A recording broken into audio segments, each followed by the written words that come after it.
Cumprimentamos a todos com a paz de nosso Senhor e Salvador Jesus Cristo. Estamos iniciando mais uma EBD na TV. Eu sou o pastor Henrique, moro atualmente em Americana, São Paulo, antes morava em Imperatriz, Maranhão. Se você deseja que nós estejamos aí dando palestras para professores, superintendentes, diretores, e se você deseja fazer trabalho de missões, ou de escatologia, ou de evangelismo, aí trabalho sobre família, e assim, diversos temas. Então, nos convide, entre em contato conosco. Meu telefone ainda é o mesmo, DDD do Maranhão, 99, e o telefone 991520454. Ou então, o telefone da minha esposa, é o DDD de Americana, 19, e o telefone 98448-2187. Meu e-mail, henriquelhas@hotmail.com. Esse telefone meu também é o WhatsApp. Então, 99152-0454. Se você deseja nos ajudar, já estou há 5 anos, quase 6 anos desempregado, então envie qualquer quantia em nossa conta, uma dessas contas que você vê aí. Aí tem Caixa Econômica, o Bradesco e Banco Brasil. Banco Brasil, o nome da minha esposa é Ana Maria Cruz Silva. O meu Pix, você vê aí, é o meu CPF, 331-957-816-20, que é do Banco Bradesco de Imperatriz. Quero te pedir que você dê um like, isso ajuda muito a gente a divulgar os vídeos, e se inscreva no canal. Tá aí, tem inscrever-se, você clica em cima, depois você muda para o sininho mais escurinho, para você receber sempre os vídeos que nós disponibilizamos aqui e ficar sempre atualizado. Divulgue esse trabalho, passe para os outros também o link desse vídeo, para que outros também conheçam. Se você deseja participar de um dos nossos grupos, recebendo o nosso material que nós vamos passando durante a semana, então você envia aí pelo WhatsApp, né? Você entra com o meu número aí e eu vou colocar você lá, vou incluir em um dos grupos. Todo o material que nós usamos aqui, os slides, estão aí no nosso blog gratuitamente. Também temos os estudos escritos gratuitamente, está aí também no nosso blog. Nossa página, infelizmente, está fora do ar, com algum problema para resolver, mas, se Deus quiser, ainda vai voltar. Por enquanto, use o blog, que aí tem também os estudos todos que nós temos feito. Vamos então à nossa lição dessa semana. Nós estamos estudando durante este trimestre nas revistas da CPAD com o tema A Supremacia das Escrituras, a inspirada, inerrante e infalível Palavra de Deus. O comentarista da CPAD deste trimestre é o pastor Douglas Batista, que é presidente da Assembleia de Deus de Missão do Distrito Federal. Hoje nós vamos estudar a lição de número 10. As profecias despertam e trazem esperança. Então, basicamente, vamos falar sobre os profetas. Então, os livros proféticos. Nós vimos lá os livros que são chamados de lei, né, o Pentateuco, os 5 primeiros livros da Bíblia. Depois estudamos os livros históricos e também os livros poéticos ou de sabedoria. Agora, então, vamos estudar os livros proféticos. E, dentro do assunto proféticos, nós temos que entender por que proféticos. Porque contém alguma profecia a respeito do futuro. Quando foi falado, então, estamos se referindo ao futuro. Então, nós vamos ver vários profetas que foram usados por Deus em sua época. Então, as profecias valiam ali apenas para a sua época, e foram usados em tremendos milagres, né? Assim como Moisés, Elias, Eliseu. Então, eles não profetizaram a respeito do futuro, basicamente. Alguma coisa assim, Moisés diz que Deus levantaria um profeta como ele, né? No futuro, falando a respeito de Jesus, mas não escreveu a respeito do que ia acontecer no futuro, com vários acontecimentos sobre o futuro. Então, são separados os livros assim. Aí nós vamos ver profetas maiores, por exemplo. O que são profetas maiores? São aqueles que escreveram grande quantidade de coisas que vão acontecer no futuro. Então escreveram mais, os livros são mais extensos, né? Contém mais material profético.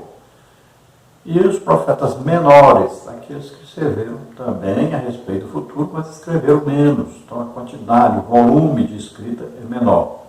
E é muito importante entender nesta lição o que é profeta, o que é profecia. Porque às vezes a gente chama profecia, dom do Espírito Santo, profecia. Isso tem uma coisa diferente do que é profeta. Veja bem, nem todo profeta vai ter o dom de profecia. Tem que separar isso bem direitinho. É porque a gente chama de profeta, porque a pessoa profetiza. Veja bem, a profecia, o dom do Espírito Santo, é para quê? Para edificação, consolação e exortação. As profecias devem ser julgadas porque podem vir de 3 fontes diferentes, né? Então, pode vir de Deus, pode vir da própria pessoa, pode vir do diabo. Isso aí são profecias, dom de profecia. Agora, um profeta é um ministério, está em Efésios 4:11. Então, é um ministério, assim como existe pastor, é um ministério, também existe profeta, é um ministério. Tem profeta no Antigo Testamento e tem profeta no Novo Testamento. Então, o ministério dado por Cristo. No Antigo Testamento, os profetas profetizaram a respeito da vinda do Messias. Estamos falando sobre o futuro da vinda do Messias. Então, esses profetas duraram, então, começa lá do tempo de Enoque e vai até João Batista. Já no Novo Testamento, então existe, por exemplo, Silas, era profeta, né? Vamos ver João, profeta. Veja bem, profetas, ele tem o que? A revelação sobre o futuro. Qual é o dom que opera muito do profeta? Palavra de sabedoria, falando a respeito do futuro. Muitas vezes também ele é usado em o que? Palavra de conhecimento. O que é palavra de conhecimento? Então, o que é? Ou da ciência, né? O que significa? Significa que ele revela coisas ocultas. Pode ser do passado ou do presente. Quando é do futuro, palavra de sabedoria. Quando é do presente, palavra de conhecimento. Então, veja, existe grande diferença. Acontece que quando o profeta é usado para falar alguma coisa, ou a respeito do passado, do presente ou do futuro, a gente fala que ele profetizou. Então fala que ele disse uma profecia. Aí confunde, porque o dom de profecia, quem também é usado em dom de profecia, muitas vezes é chamado de profeta. E quando ele fala alguma coisa, é uma profecia. Mas tem grande diferença, você precisa aprender a diferenciar isso aí. Dom de profecia. Não fala nada que vai acontecer no futuro. Não tem o objetivo de predizer alguma coisa. Então, a profecia, ela vem geralmente o quê? Confirmando o que você já orou, já falou com Deus. Por exemplo, você quer ir ao campo missionário. Então, a profecia, de repente, acontece alguém falar uma profecia que vai dizer para você, olha, Deus está te chamando, e pode ir tranquilo, Deus estará com você no campo missionário. Pronto, veio confirmar, olha só, o seu chamado, né? Veio aqui para ajudar você, orientar, edificar, né? Exortar, consolar, vem fazer alguma coisa para ajudar você a crescer, a confiar mais em Deus, a estar tranquilo na sua fé em Deus. Então isso é o dom de profecia. Já o profeta, então ele vai falar, vai revelar algo sobrenatural, passado, presente, aí palavra de conhecimento, ou no futuro, palavra de sabedoria. Então aprenda a diferenciar isso, né? No Novo Testamento nós vamos ver profecias. Olha, as filhas de Filipe, 4 filhas, profetizavam. Ele tinha o quê? Dom de profecia. O profeta Ágabo, o que ele fez? Ele falou a respeito da grande seca que haveria na Judéia. Ele falou também sobre a prisão de Paulo, que ia acontecer no futuro, olha só. Então ele predisse. Aí um profeta, ele é chamado profeta Ágabo, no Novo Testamento. Aí nós vamos ver alguns profetas do Novo Testamento também. Por exemplo, Paulo era um profeta? Sim. Quantas coisas Paulo falou a respeito do futuro? Até sobre o arrebatamento, né? Pedro também era profeta. coisas a respeito do futuro? Falou. E João, o principal, era um profeta. Foi muito usado para trazer várias revelações sobre o futuro, que estão registradas no livro de Apocalipse. Que nesta lição nós vamos falar também sobre o livro de Apocalipse, que é um livro profético. Então, tudo isso, para nós iniciarmos, é importante você entender isso, porque a partir daí nós vamos aprender melhor a lição. Vamos ver então o texto áureo, que diz assim: bem-aventurado aquele que lê e os que ouvem as palavras desta profecia e guardam as coisas que nela estão escritas, porque o tempo está próximo. Apocalipse 1:3. Então, olha só, aqui quando fala as palavras dessa profecia, está falando aqui a respeito de revelações futurísticas que são dadas a João. Então veja que Jesus aparece ali a João, e ali João vai ter revelações sobre o futuro. Então ele está ali como um profeta de Deus, falando, escrevendo a respeito do futuro. Então isso foi escrito para quê? Para que nós leiamos, bem-aventurado aquele que lê. Então, se tem ali um livro escrito e diz que bem-aventurado aquele que lê, então temos que ler. O livro de Apocalipse é importantíssimo para nós. Temos que ler, estudar, entender claramente a respeito do futuro. Então nós temos, por exemplo, nós temos aí uma tabelinha, vamos mostrar para você qual a diferença aí, a vinda de Jesus agora. Então tem o arrebatamento e tem a vinda no final da grande tribulação. Olha aí, tem a tabelinha bem direitinho para você entender a diferença. Existe grande diferença entre a vinda de Jesus no arrebatamento e a vinda de Jesus no final da grande tribulação, para instaurar o milênio.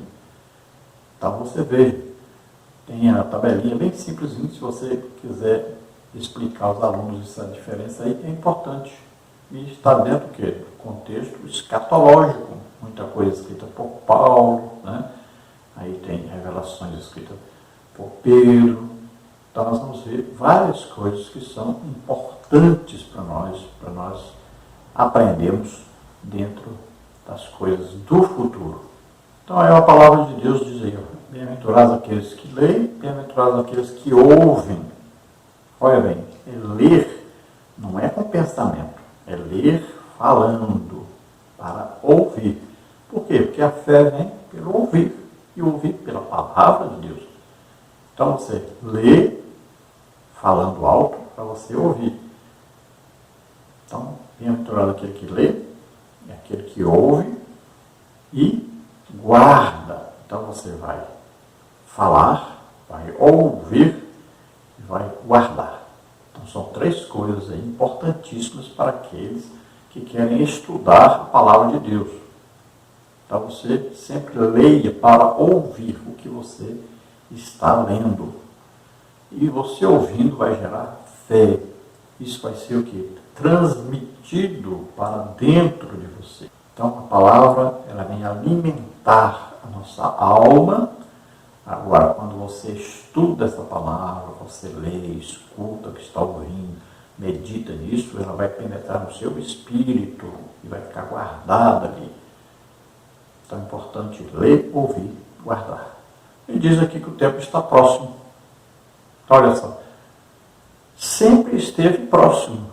Porque aqueles que leem, ouvem, guardam, podem de repente morrer. Pronto, acabou. O seu tempo acabou aqui na Terra. Então sempre é dia de ler, ouvir e guardar. Todo dia. E também tem o que? A iminente volta de Jesus. Pode ser a qualquer momento.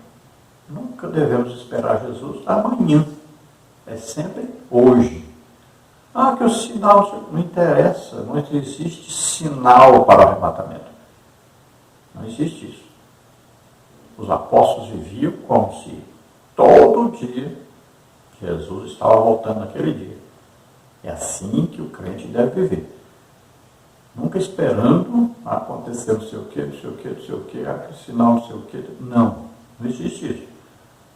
Nós temos que viver cada dia esperando Jesus voltar hoje.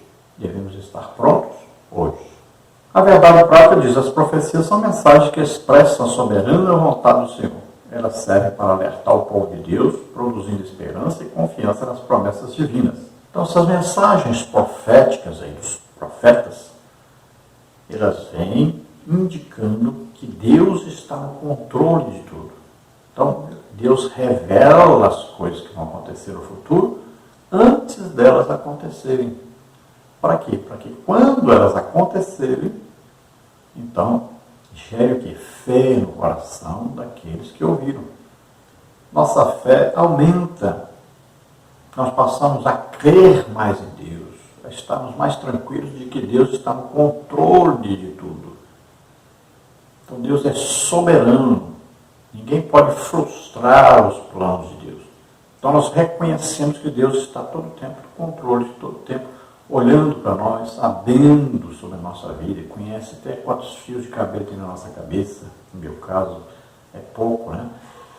Então como nós sabemos que as coisas que Deus escreveu se cumpriram, nós sabemos que aquilo que está escrito a respeito do futuro, vai tudo isso se cumprir também.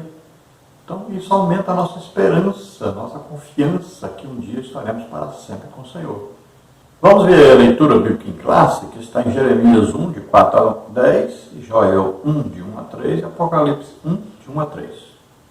Jeremias 1 diz: assim veio a minha palavra do Senhor, dizendo: antes que te formasse no ventre, eu te conheci, e antes que saísses da madre, te santifiquei, e às nações te dei por profeta. Então disse eu: Senhor Jeová, eis que não sei falar, porque sou uma criança. Mas o Senhor me disse: não digas que eu sou uma criança, porque aonde quer que eu te enviar, irás, e tudo quanto te mandar, dirás.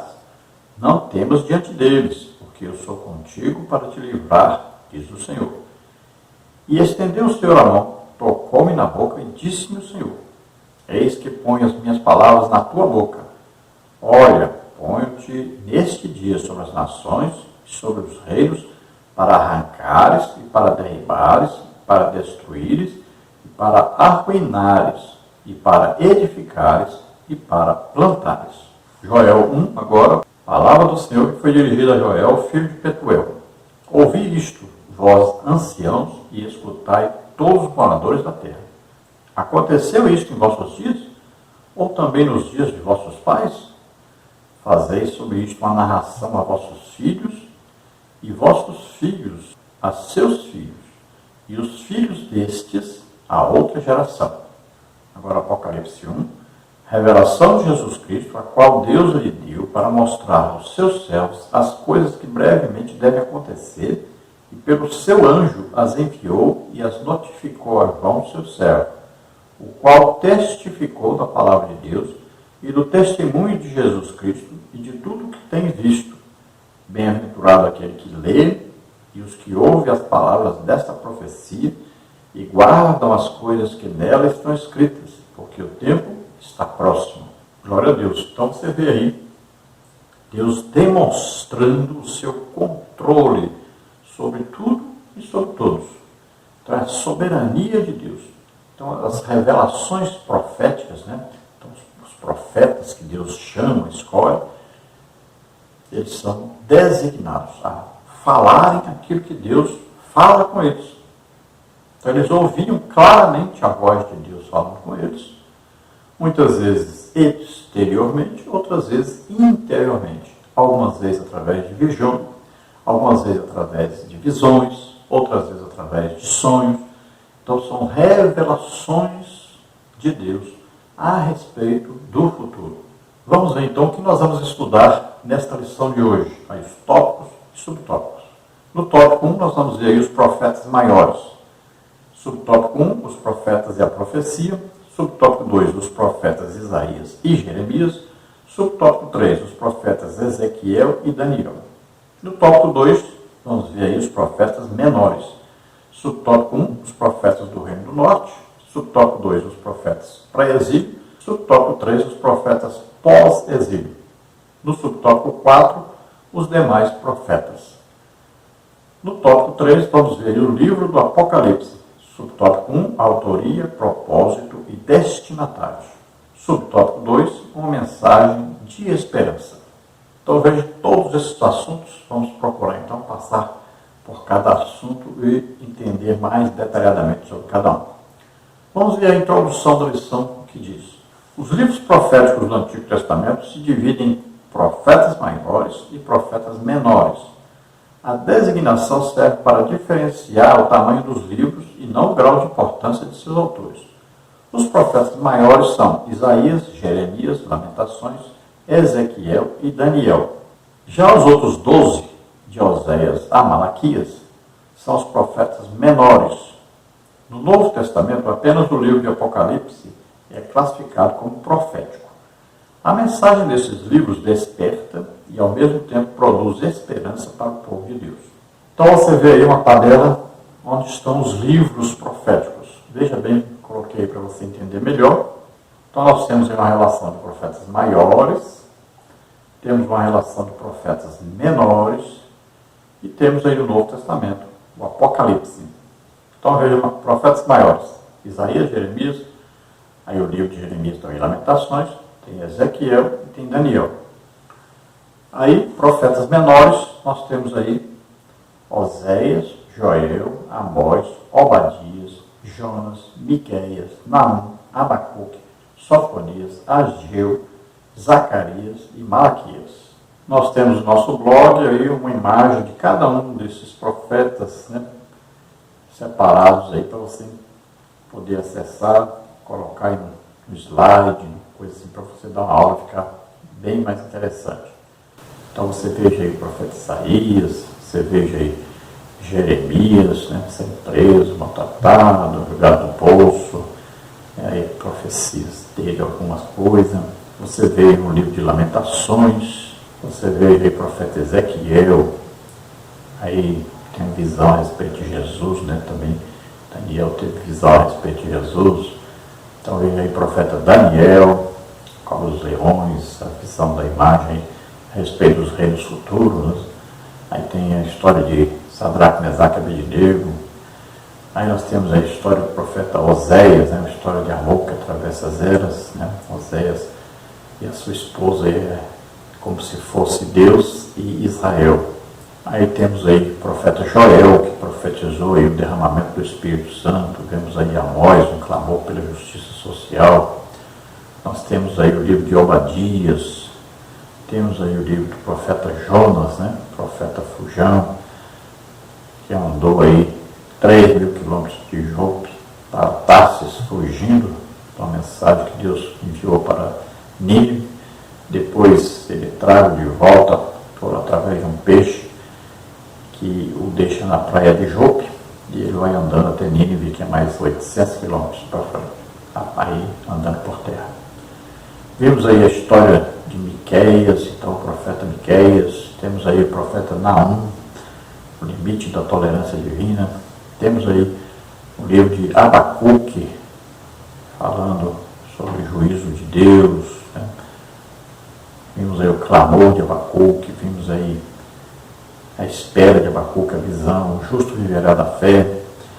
Aí temos Sofonias, falando aí sobre o sincretismo dos sacerdotes, sincretismo do povo, modismo do povo, violência dos príncipes. Aí temos Ageu, profeta, falando da reconstrução, né, do templo, falando a respeito da segunda casa, que terá glória maior do que a primeira, aí se referindo a Jesus, que entra nesta casa que é construída no tempo de Ageu, né, que é o templo que depois Herodes restaura. Então esse templo aí Jesus vai entrar nele. Então a glória aí é maior do que a da glória de Salomão lá, porque o templo de Salomão veio fogo do céu, mas aqui é o próprio Jesus Cristo, que é Deus, entra no templo construído na época então de Ageu.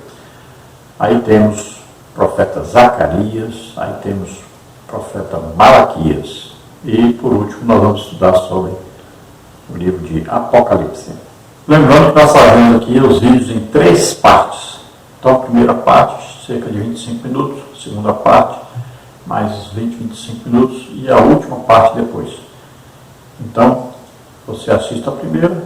No outro dia eu passo a segunda. No outro dia a terceira parte. E lá para a quarta ou quinta-feira eu junto tudo vídeo só. Então divulgue esse trabalho para outras pessoas também. Vamos então à segunda parte dos nossos vídeos e quarta-feira à noite ou quinta-feira a gente junta tudo e faz um vídeo só. São 3 partes, tá? Então vamos ver agora aí algumas profecias messiânicas. Você vê aí só profecias a respeito da vinda de Jesus. Você vê aí nesta figura ilustrativa aí nesse slide, olha só. Aí você vê profecias messiânicas no livro de Zacarias, de Daniel, de Isaías, vê lá também nos Salmos, vê lá Jeremias, Daniel, Miqueias, né? Então, várias profecias que falam a respeito da vinda do Messias, da vinda de Jesus Cristo. E o principal profeta do Antigo Testamento que fala da vinda de Jesus é Isaías, que é chamado o profeta messiânico. Nós temos aí quadros, né, slides, figuras ilustrativas sobre várias profecias que já se cumpriram e profecias que ainda vão se cumprir. Então você veja, então são muitas, nós vamos reduzir aqui o tempo, né? Aí eu golpearia no queixo, cuspiria no rosto, as mãos de pés transpassados, seria executado. Depois você acessa lá no nosso blog as figuras ilustrativas, você vai ver mais material sobre isso. Então veja, sempre as profecias aí ditas pelos profetas muitos e muitos anos antes de Jesus nascer aqui na Terra como homem. Então tem profecias aí de 700 anos, né? E se nós olharmos para trás, profecias que hoje já estão aí com o quê? Mais de 5.000 anos que foram ditas e se cumpriram. E ainda estão se cumprindo e muitas ainda vão se cumprir. Então, coisas maravilhosas, né? Só Deus pode fazer isso. Um Deus que está no controle de tudo e de todos. Então ele fala antes de acontecer, porque quando aconteça nós creiamos realmente nele. Então vamos ao nosso tópico 1, os profetas maiores. Subtópico 1, os profetas e a profecia. A palavra grega profetes significa proclamador e intérprete da revelação divina. No hebraico, a palavra frequentemente usada é nabi, como sendo aquele que declara a mensagem em nome de Deus. Os profetas tinham acesso à presença dos reis, ofereciam-lhes assessoramento e, quando necessário, até censuravam os seus atos, como está em Isaías 37, 5 a 7, segundo o livro de Samuel 12, 7, seguintes. O dicionário Rim atesta que o termo grego para profecia é profeteia, que significa descrição antecipada da vontade de Deus, quer com referência ao passado, quer do presente ou futuro. Gênesis 27, Apocalipse 1:19. A Bíblia registra que Deus falou muitas vezes e de várias maneiras por meio dos profetas. Hebreus 1:1. Então o profeta era um proclamador. Deus falava com ele para que ele falasse com o povo. Então ele era um intermediário de Deus para transmitir a mensagem de Deus aos outros.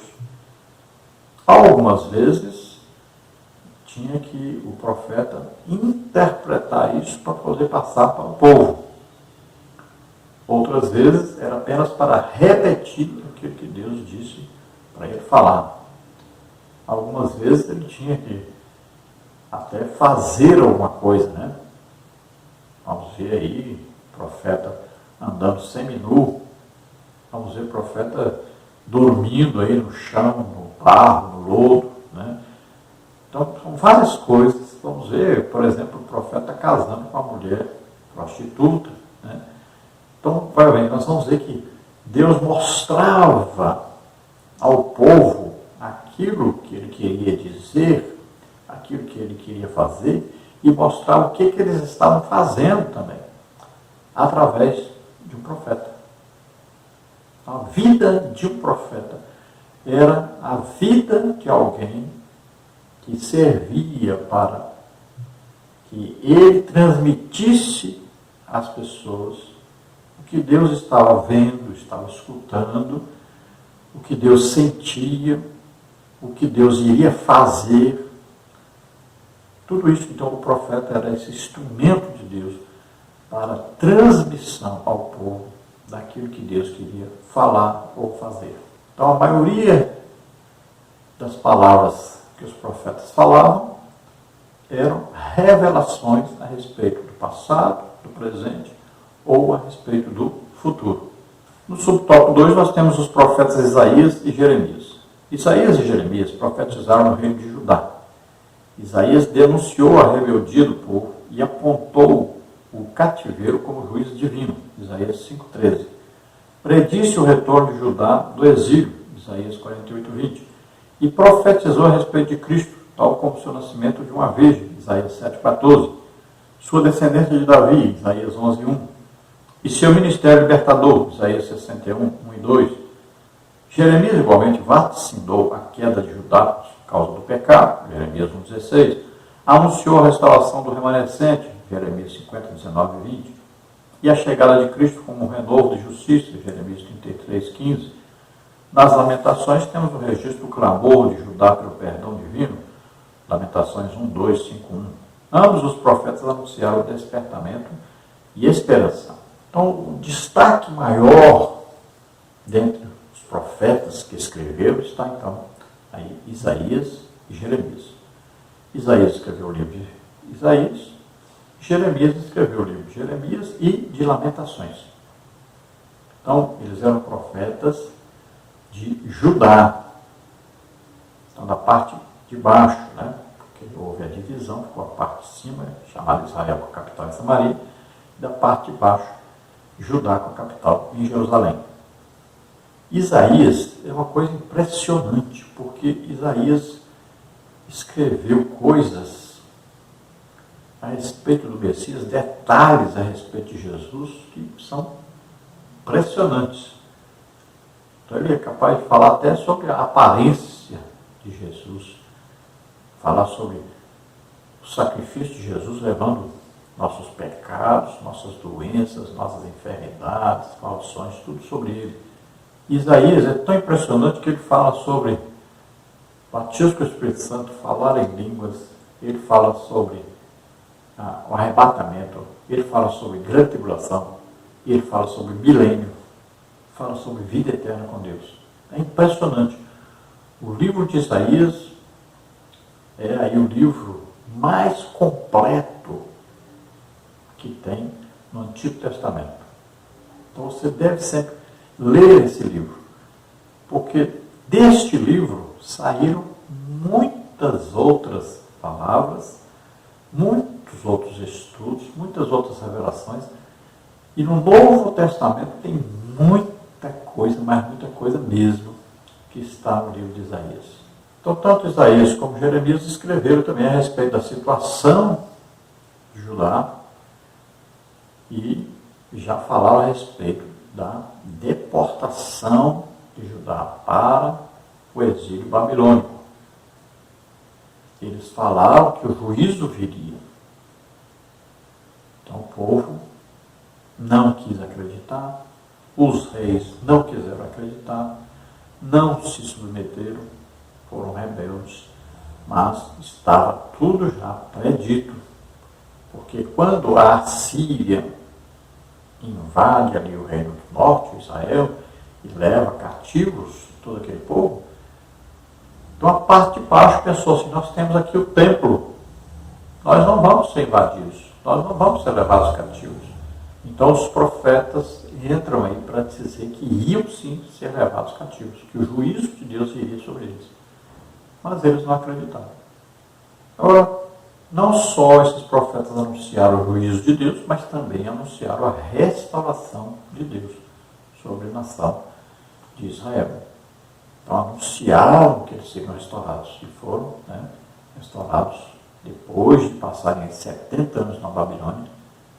Então eles foram restaurados, aqueles que quiseram puderam voltar.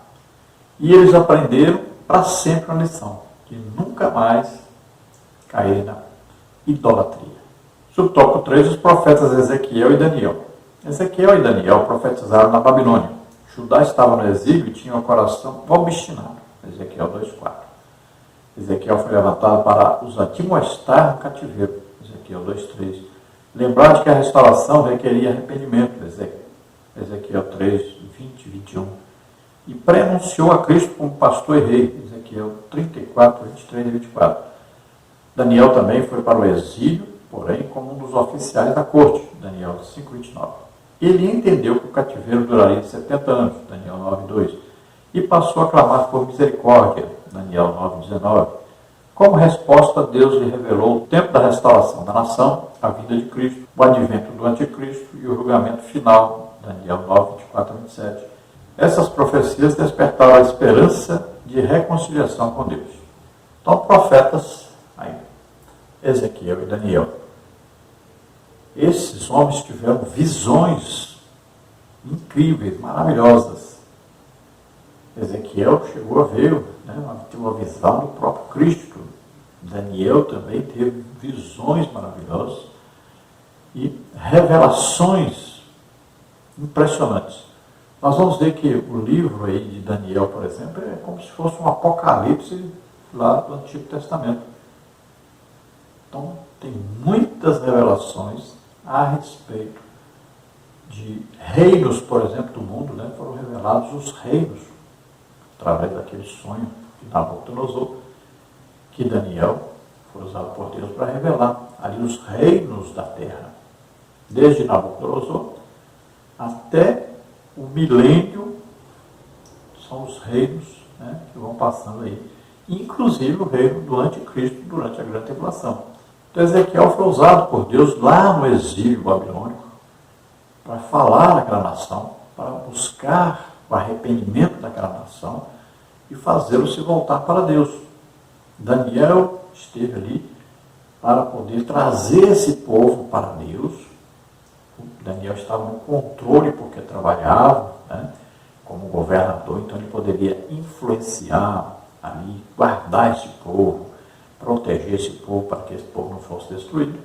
E ao mesmo tempo ele estava sempre orando, 3 vezes ao dia, ele estava orando, buscando de Deus uma revelação, intercedendo por aquele povo e buscando conhecimento para poder descobrir quando aquele povo seria liberto, quando seria restaurado, quando poderiam voltar a reconstruir o templo, a cidade de Jerusalém, a voltar para a terra que Deus lhes deu. E Deus vai lhe revelar que 70 anos estavam determinados. E Daniel então descobre que é chegado o tempo da restauração daquele povo. E Daniel ali é usado tremendamente, inclusive é usado em interpretação de línguas. Às vezes você pensa, esse dom de interpretação de línguas não existe no Antigo Testamento. Olha bem, os dons do Espírito Santo também operavam no Antigo Testamento. Só não eram abundantes como no nosso tempo. Veja que Daniel interpreta uma língua escrita na parede, que ninguém sabia, ninguém conhecia aquela língua. Era a língua sobrenatural. Então, ele vai interpretar, usado por Deus. Então, Daniel era um homem de oração e era um homem tremendamente usado por Deus. E Deus lhe dava grandes revelações. Mas nós vamos ver que Daniel tinha uma qualidade impressionante. Ele era fiel realmente a Deus. Nós vamos ver já na sua chegada ali na Babilônia, a sua fidelidade, a sua decisão de seguir a Deus, de guardar a palavra de Deus, de praticar a palavra de Deus. A sua fé em Deus foi tremendamente testada e ele continuou com a sua fé em Deus. E nós vamos ver, passou por perigos, colocado na cova dos leões, foi perseguido de todo jeito, mas se manteve fiel a Deus e sempre tinha uma vida de oração. Veja, nós vamos ver aí sempre Daniel. Olha as coisas importantes na vida de Daniel. Jejum, oração e estudo da palavra de Deus. Daniel é um exemplo muito grande para nós. E não tem segredo, A vida do crente é essa. Você quer ser usado tremendamente por Deus, você quer ser a boca de Deus na terra, profeta de Deus na terra. Jejum, oração, estudo da Bíblia. Essa é a fórmula e não tem como sair disso. Essa é a fórmula. Então Daniel é um homem íntegro e um homem que estava disposto a dar até sua vida pelas suas convicções, pela sua fé. No tópico 2 nós temos os profetas menores. Subtópico 1, os profetas do Reino do Norte. 2 profetas menores profetizaram para Israel, Amós e Oséias. Amós profetizou quando Israel vivia grande prosperidade. Amós 6:1. Contudo, Deus reprovava as ações do povo, tais como suborno, corrupção e injustiça. Amós 2:6-8, 5:11. Em razão disso, Amós vaticinou o cativeiro como julgamento. Amós 6:7. Oséias condenou a infidelidade de Israel, que como a meretriz traiu e abandonou o Senhor para seguir o caminho da idolatria, da luxúria, do homicídio, do roubo e da opressão. Oséias 1:2, 4:10, 5:2, 7:1, 12:7. Como consequência, a nação foi conduzida ao cativeiro pela Assíria. Oséias 9:3. Apesar dos erros, ambos os profetas anunciaram que Deus prometeu restaurar o povo. Amós 9:14 e Oséias 14:4.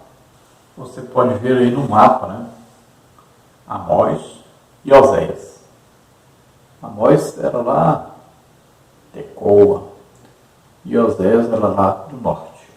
Então veja que esses 2 profetas profetizaram aí numa época muito difícil e eles profetizaram aí a deportação do povo de Israel da parte norte para a Assíria.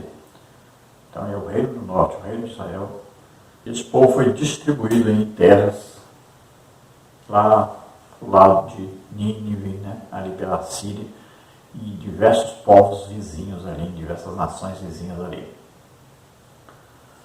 Agora Deus prometeu restaurá-los. Então nós cremos, né, que esse povo que foi levado cativo para esses países, depois foram retornando.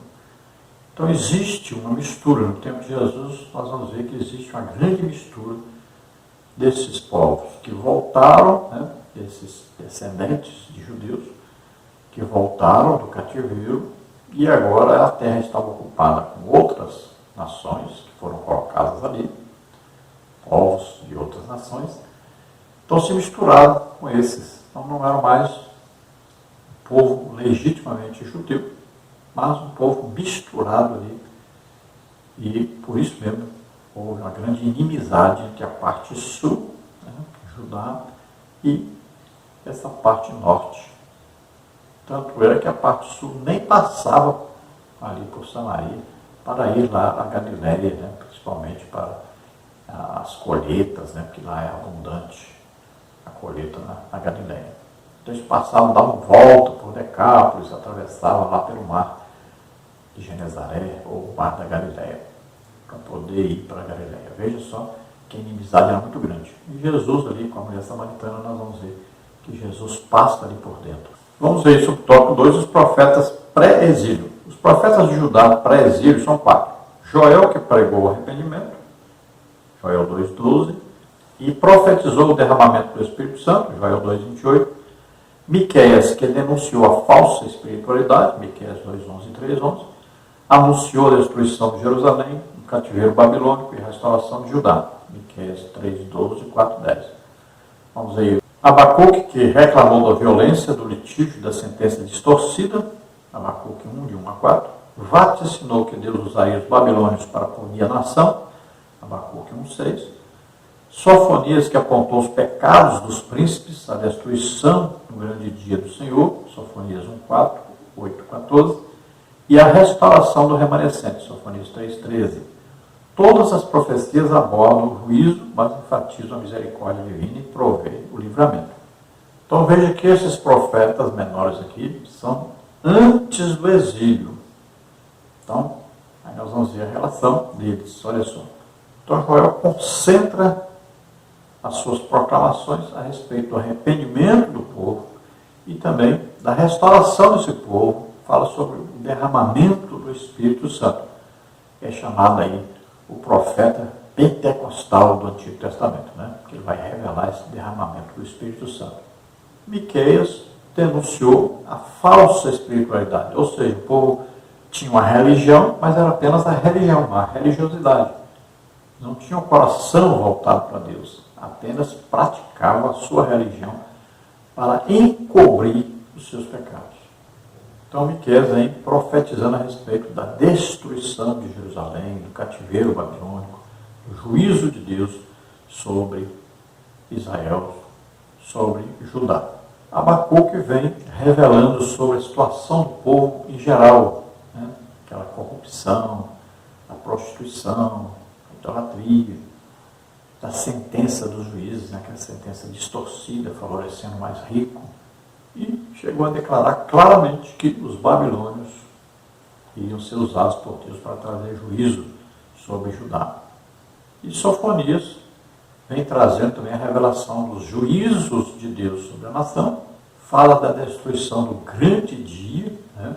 Às vezes falando que é a respeito da grande tribulação, o juízo de Deus que vem sobre Israel, sobre todo Israel, no caso, né? A parte de cima e a parte de baixo. Então, o dia do Senhor vem e ele diz para eles que eles precisam se arrepender. Agora, todos esses profetas falaram também a respeito da restauração do povo de Deus. Então, fala também da restauração dessa terra, né? Falam aí do que vem depois do cativeiro, né? Falam também do que vai vir no final da grande tribulação, que esse povo vai ser o quê? Restaurado. Eles vão ver Jesus.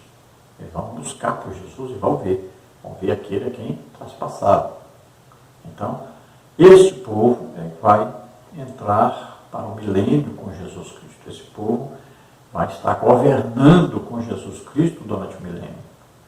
Então, todas as nações, né, que estarão ali estarão vendo que Jesus está governando pessoalmente sobre os judeus. Vai cumprir aquela aliança de Deus com Davi. Seu descendente governará sobre a terra.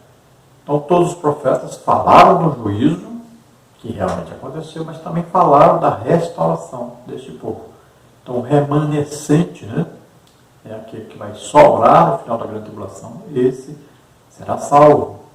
E o subtópico 3, os profetas pós-exílio. Vamos então à terceira parte dos vídeos.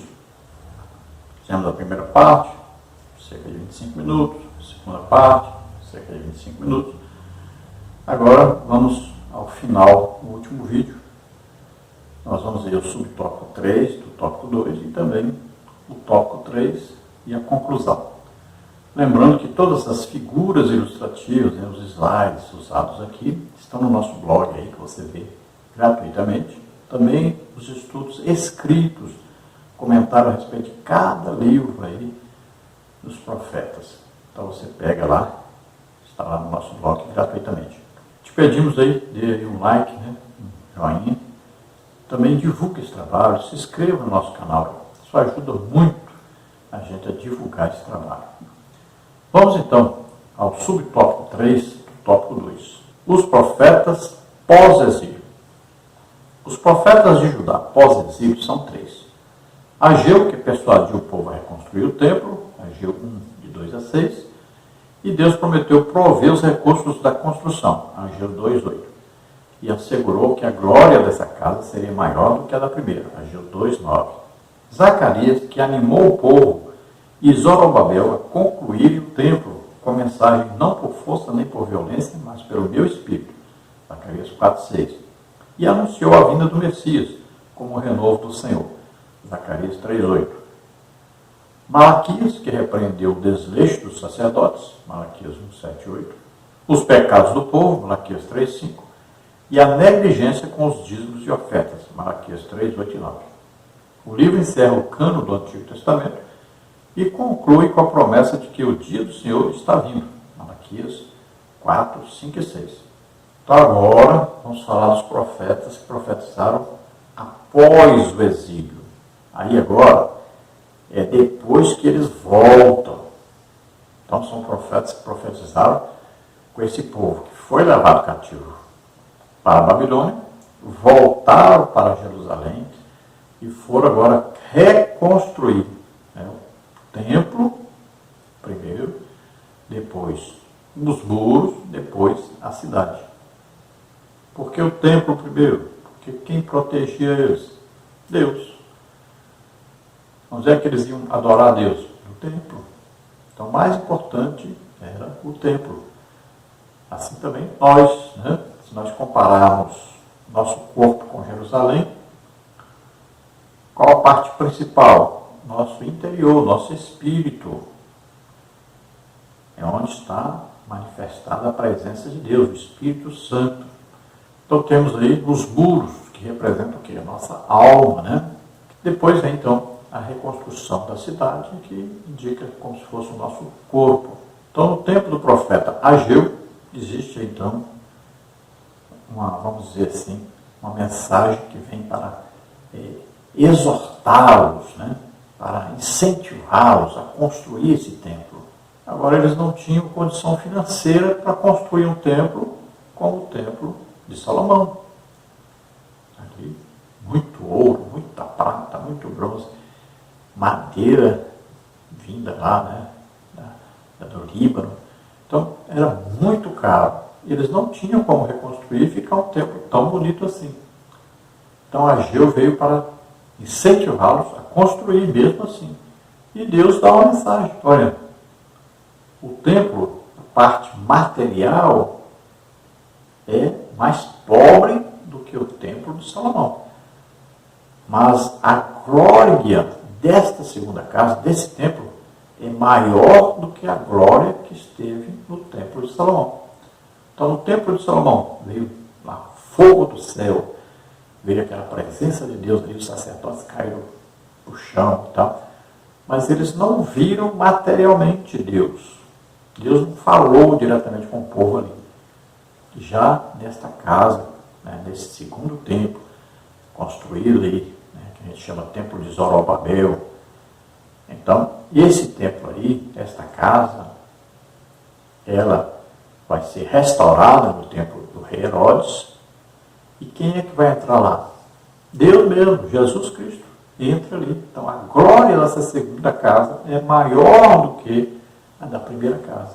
Porque nessa segunda casa, que é construída, e na época do profeta Ageu, é onde Jesus entra. Porque essa casa não foi destruída, ela só vai ser destruída no ano 70, né, pelo general Tito. Então, ela foi restaurada no tempo do rei Herodes, mas é a mesma casa construída na época do profeta Ageu e também do profeta Zacarias. E Zacarias também traz uma mensagem de incentivo ao povo para a construção desse templo e dizendo que é pelo Espírito de Deus, né, que tudo isso vai acontecer, essa disposição do povo. Deus desperta, vem com o Espírito Santo aí incentivando, ajudando, orientando esse povo, né, aí fazendo com que eles fossem encorajados a construir essa casa, a restaurar a nação. E vem aí a revelação, através de Zacarias, a revelação da vinda do Messias, a vinda do Senhor Jesus Cristo. Então Malaquias tem que exortar o povo, principalmente os sacerdotes, para que eles fossem fiéis e fossem treinando ali para oferecer os sacrifícios, né, voltasse ao serviço sacerdotal. E é o que exatamente Malaquias faz. Malaquias exorta os sacerdotes a casa, primeiro falando sobre o casamento, né, que Deus odeia o divórcio, falando aí que os casamentos, principalmente os líderes, né, os sacerdotes tinham que ter um casamento onde existia fidelidade, e fala sobre diversos pecados do povo. Também fala que o povo está se comportando como ladrões, que não dão as ofertas e os dízimos.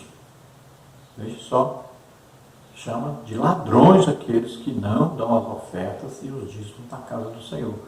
E esse livro, então, de Malaquias é o último livro aí, né, que vai encerrar o cânon das Escrituras.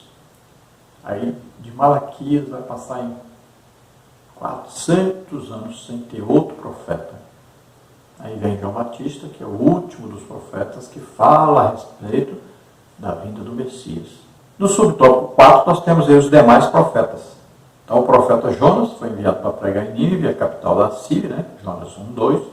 A mensagem era de destruição por causa da maldade do povo, Jonas 3:4. O Porém, a nação se converteu e Deus cancelou o juízo sobre ela. Em Jonas 3, 8 a 10. Contudo, 150 anos depois, Naum profetizou a condenação de Nínive. Naum 1, 1 e 9. Os assírios foram destruídos pela insistência em praticar crueldade. Naum 3, 1 a 4. Obadias denunciou a soberba dos edomitas. Obadias 1, de 1 a 3. Eles eram descendentes de Esaú e praticavam violência contra Judá. Obadias 1, de 8 a 11. Por essa razão, Deus os condenava à destruição. Obadias 1, 15 e 16. Enquanto Judá seria restaurado. Obadias 1, 17. Os outros profetas que faltam falar aí, né? Então, falta aí falar sobre o profeta Jonas, sobre Naum, sobre Obadias. Sabemos que o profeta Jonas foi enviado para pregar em Nínive, mas veja só que coisa impressionante. O profeta que não queria pregar, que não queria ganhar almas, que não queria que aquele povo fosse perdoado, fugiu, andou 3.000 quilômetros para Tarsis. Depois, nós sabemos o que aconteceu, sabemos que o grande peixe engole na água, leva até Jope, de Jope ele vai andar 800 quilômetros até Nínive para pregar. E o homem que não queria ganhar almas de jeito nenhum, que não queria a restauração daquele povo, foi o homem que mais ganhou almas num dia só na Bíblia. Uma cidade inteira ali que se converteram. Foram jejuar, orar, pedir perdão a Deus e foram livres de serem destruídos. Mas aquele povo não se arrependeu corretamente, não ensinou para os seus filhos o arrependimento. E depois de 150 anos, então, eles agora vão ter o juízo de Deus sobre eles, porque não conservaram o arrependimento, não se tornaram a nação com pessoas boas, mas continuaram na crueldade contra os seus inimigos. Então vem aí as profecias de Naum contra eles. Então o profeta Naum é usado exclusivamente para trazer o juízo de Deus, anunciar o juízo de Deus sobre os assírios. Depois vamos ver o profeta Obadias, que vem anunciar o juízo de Deus sobre os descendentes de Esaú. Então você lembra lá, né?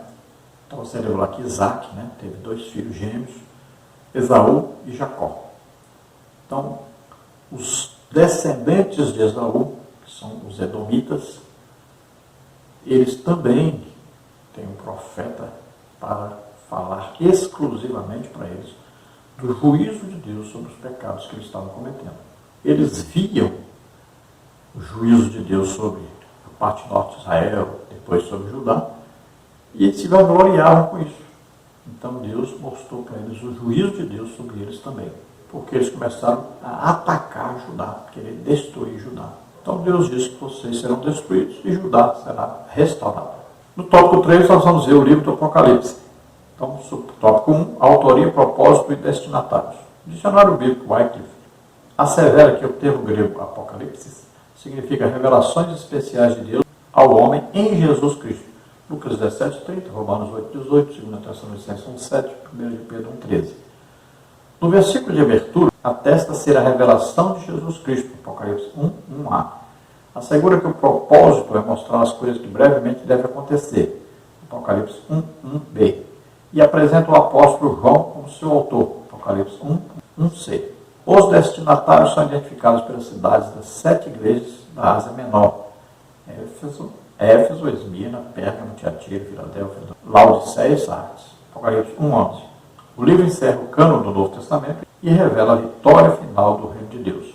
Então o livro, aí Apocalipse, é o livro das revelações a respeito do futuro, e muita coisa do que está escrito no início do livro já se cumpriu, né? As 7 igrejas do Apocalipse ali se cumpriu, e muita coisa fala sobre a igreja, também fala sobre Israel, fala muita coisa sobre o que é arrebatamento, grande tribulação, milênio.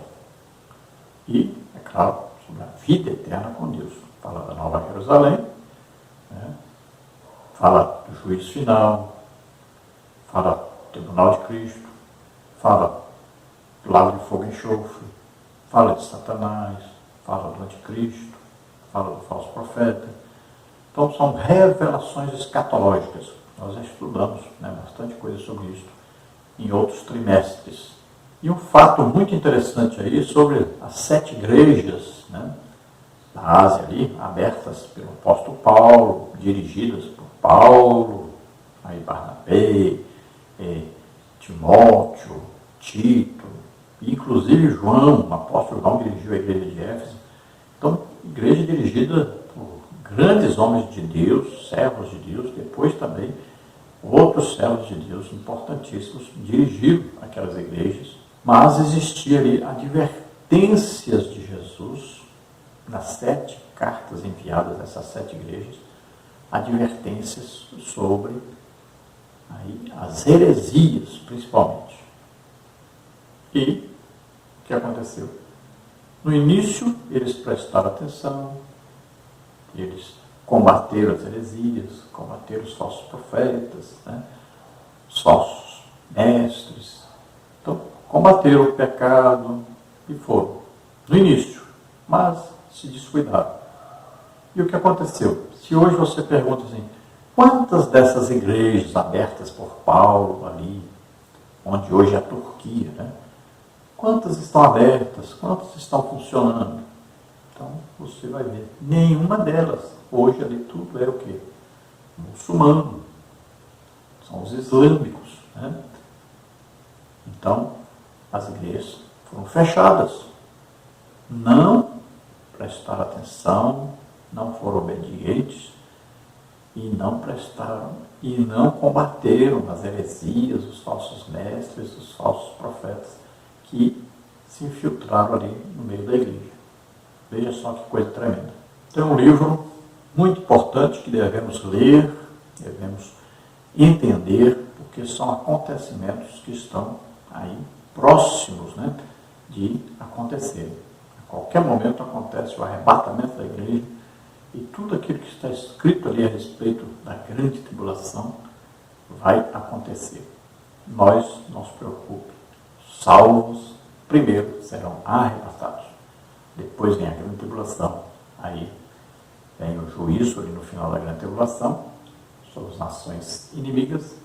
E Jesus vai governar depois durante 1000 anos aí a terra, com aqueles povos que sobrarem depois daquele juízo dos bodes e ovelhas.